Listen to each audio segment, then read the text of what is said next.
The vast majority of what sends people to the doctor is stress-related illness. And what's a primary stressor in our culture? It's money. We convince ourselves that it'll bring us peace, but we know it won't. We stress and we suffer. The way our culture relates to money causes a dis-ease. But a cure exists, and it's one that feels familiar and empowering. We can shift from stress to freedom with a simple reorientation about wealth. And I know this to be true. As a professional wealth advisor, I've helped clients settle into this reorientation and watch them thrive. And I relate to this truth very intimately. I enjoyed early career success with all the trappings, but my soul was progressively bogged down by a chronic and subtle stress that eventually led to some really tough circumstances. And about a decade ago, I ended up bedridden from chronic illness with a young family to provide for.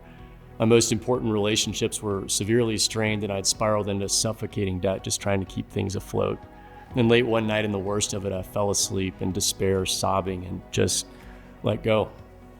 And then suddenly, at 3 a.m., I woke with a powerful conscious breath, and I'd been completely reoriented about true wealth. I felt the opposite of stress and despair. I felt perfect stillness and peace.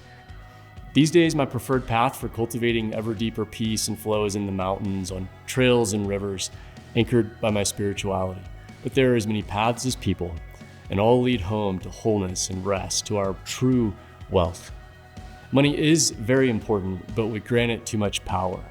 The original definition of wealth is well-being, and when we truly embrace this understanding, money rests in its right context. We can find our path and flow more elegantly with life in all of its dimensions. This wealth is the birthright of every human, and guiding the wealth journey is my life's work, passion, and true delight. If this resonates with you, I hope we can connect.